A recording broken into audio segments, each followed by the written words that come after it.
Hey guys, time for my NXT review from February 13th, 2013. And this is a big episode because this is the episode where the first ever NXT Tag Team Champions would be crowned. So after they do the opening showing what's gone on with the tournament, to lead to this point, and after the opening, we go to our first match. Or so we think we are.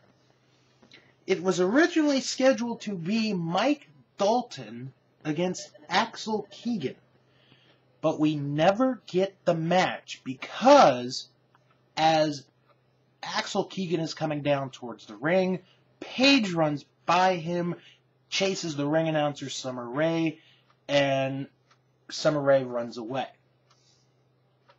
Paige gets on the mic and says she's not leaving the ring until she gets her hands, and she gets her hands on Summer Rae, and she gets a match with her, which brings out Dusty Rhodes. He's trying to convince her this isn't the way to do it, and then Axel Keegan tries to say something to Paige, and Paige just slaps Keegan across the face stone and just leaves the ring just for his own good. And then Summer Rae comes on the rampway, and she says that she's the first lady of NXT, which gets Paige upset, and she runs up the rampway, and Dusty Rhodes and a couple referees have to hold both women back. Meanwhile, in the process of that fight being broken up, Paige hurt her shoulder, and that gets a little bit of concern for everybody.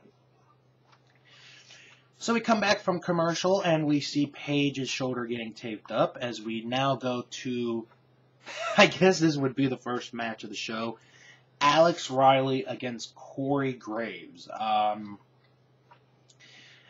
This was just, and I hate to say this, but it was just a one-sided dominating match by Corey Graves. I thought, this match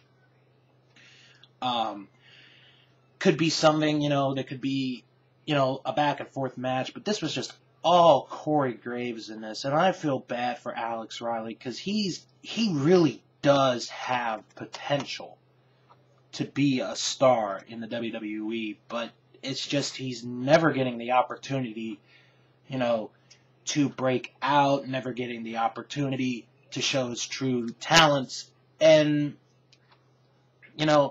it really shows here, and Corey Graves does win via submission with the 13th step. So we go back to the locker room where the doctor is finishing taping up Paige, because we find out that Summer Rae and Paige will be next. So Paige does get her match. So after the break, we come back, Summer Rae and Paige. This was a shocker. This was a shock to me. But it was done in a good way. It really was done in a good way.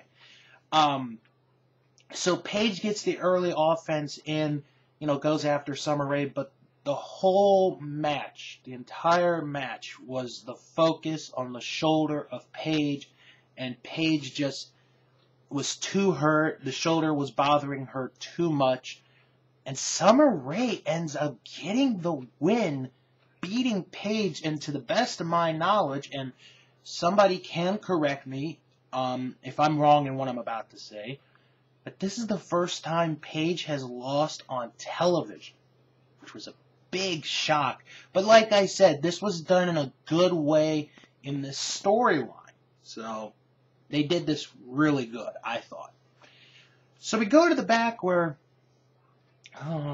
Sasha Banks is walking down, and this lady gives her another note from her secret admirer, saying that you have to wait one more week to find out who I really am. Damn, gotta wait one more week to find out that it was me. Oh, I mean, it's not me, but. So now we go to the main event. The finals of the tag team title tournament. This is it. The match for the belts. Adrian Neville, Oliver Gray against Luke Harper and Eric Rowan of the Wyatt family. And this was just a good match. They gave this match a long time. I mean, and I guess in today's world of wrestling, a long time would be considered 2 commercial breaks because they broke away twice from the match. But this was a good match. This entire tournament was really good. And to be honest, I thought this match, before I saw the brackets, I thought this would have been a semifinal match. But this was the finals of the tournament. And this was a good match. Bray Wyatt gets involved in the middle of the match, but Dusty Rhodes is out there. He kicks Wyatt out of ringside, sends him back to the locker room. Oliver Gray gets beaten up a lot during this match, but Adrian Neville, gets the hot tag. And he just goes crazy on Harper and Rowan. This was just a very good match. And it ends with Neville hitting the corkscrew shooting star press on the Luke Harper to get the 3 count, the victory. Adrian Neville, Oliver Gray, the first ever NXT Tag Team Champions. And I gotta be honest, I was sort of hoping that would be the team that would win the tournament, because when I saw the teams that were in it, I was thinking, okay, well, they could go with Kruger and Ono. That could be a good championship pair. They could go with, they could go with the Wyatt family because of how that's going. They could have gone with Dallas and McGillicuddy. But I like the fact that they went with Adrian Neville and Oliver Gray as the tag team champions to win the tag team titles.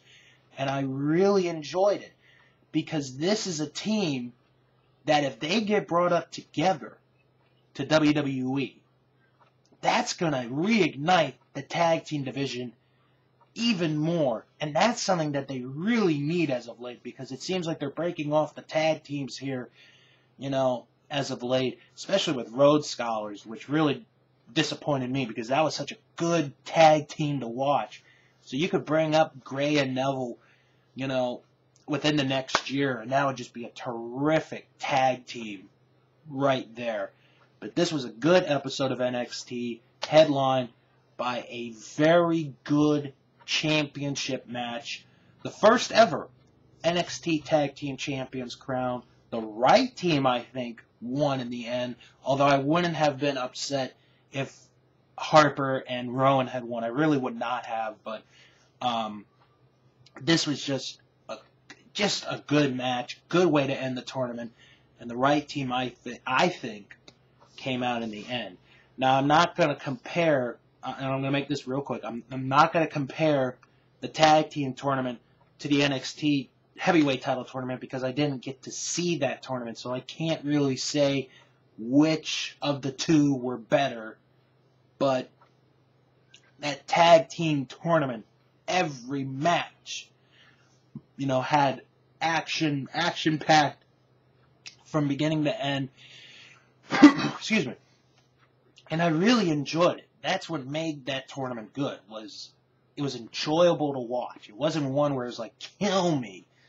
It was fun to watch. And that's why I liked this tag team tournament and this very exciting episode of NXT.